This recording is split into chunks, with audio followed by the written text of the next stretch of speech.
राम राम जी। रामचरितमानस बालकांड दोहा संख्या 246 में गोस्वामी जी लिखते हैं, रूप और गुणों की खान जगत जननी माँ जानकी जी की शोभा का वर्णन नहीं हो सकता।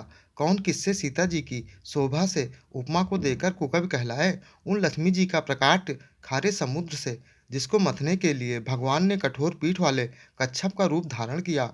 महान विषधर वासुकी नाग को रस्सी और मथानी के लिए अति कठोर मदरांचल पर्वत, जिसे मथा सारे देवता और दैत्यों ने उसको प्रकट करने में हेतु बने। ये सब असुंदर और स्वभाव से ही कठोर उपकरण है। ऐसे उपकरणों से प्रकट हुई लक्ष्मी जी जानकी जी की समता कैसे पा सकती हैं। दोहे का सार मैंने संक्षेप में प्रकट किया है। दोहे का पूर्ण सार और मर्म समझने के लिए कृपया वीडियो पूरा सुने।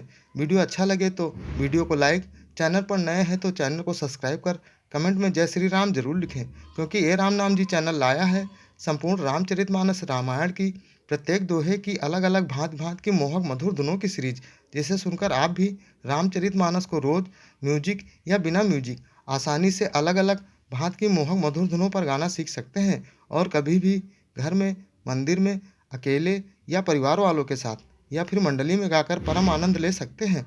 फिल्मी धुन तुम ही मेरे मंदिर तुम ही मेरी पूजा की धुन पर गाना सीखेंगे। मंगल भवन मंगलहारी द्रवऊ सो दशरथ अजरी बिहारी, जानी सुअवसरु सिय तब रामा, पठई जनक बो लाई सिया रामा, चतुर सखी सुंदर सकल रामा, सादर चली लवाई सिया रामा। तब सुअवसर जानकर जनक जी ने सीता जी को बुला भेजा। सब चतुर और सुंदर सखियां आदर पूर्वक उन्हें लिवा लाई।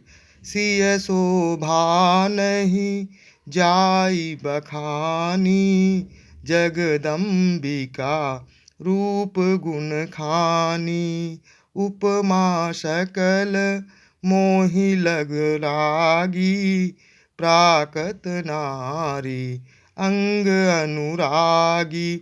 रूप और गुणों की खान जगत जननी जानकी जी की शोभा का वर्णन तो नहीं हो सकता। उनके लिए मुझे काव्य की सब उपमाएं तुच्छ लगती हैं, क्योंकि वे लौकिक स्त्रियों के अंगों से अनुराग रखने वाली हैं, अर्थात वे जगत की स्त्रियों के अंगों को दी जाती हैं। काव्य की उपमाएं सब त्रिगुणात्मक, माथिक, मार्मिक जगत से ली गई हैं। उन्हें भगवान की स्वरूप शक्ति श्री जानकी जी के अपराकृत चिन्मय अंगों के लिए प्रयुक्त करना, उनका अपमान करना और अपने को उपहासास्पद बनाना है। सिय बरनियत ही उपमा देई, कुकवि कहाई अजसु को लेई, जो पट तरई तीय समसिया, जग असी जुबती कहाँ कमनिया। सीता जी के वर्णन में उन्हीं उपमाओं को देकर कौन कुकवि कहलाए और अपयश का भागी बने, अर्थात सीता जी के लिए उन उपमाओं का प्रयोग करना सुकवि से पद से युक्त होना और अपकीर्ति मोल लेना है। कोई भी सुकवि ऐसी नादानी एवं अनुचित कार्य नहीं करेगा। यदि किसी स्त्री के साथ सीता जी की तुलना की जाए तो जगत में ऐसी सुंदर युवती है ही कहाँ जिसकी उपमा उसे दी जाए। गिरा मुखर तन अरध भवानी, रति अति दुखित अतनुपति जानी, बिसु बारुनी बंधु प्रिय जेहि, करई रमा सम किमि वैदेही। पृथ्वी की स्त्रियों की तो बात ही क्या, देवताओं की स्त्रियां भी यदि ऐसा देखा जाए तो हमारी उपेक्षा कहीं अधिक दिव्य और सुंदर है। तो उनमें सरस्वती जो बहुत बोलने वाली हैं, पार्वती अर्धांगिनी है, अर्थात अर्ध नारी नटेश्वर के रूप में उनका आधा ही अंग स्त्री का है, शेष आधा अंग पुरुष शिवजी का है। कामदेव की स्त्री रति पति के बिना शरीर का अनंग जानकर बहुत दुखी रहती है, और जिसके विष और मध्य जैसे समुद्र से उत्पन्न होने के नाते प्रिय भाई हैं, उन लक्ष्मी के समान तो जानकी जी को कहा ही कैसे जाए। जो छवि सुधा पयोनिधि होई परम रूपमय।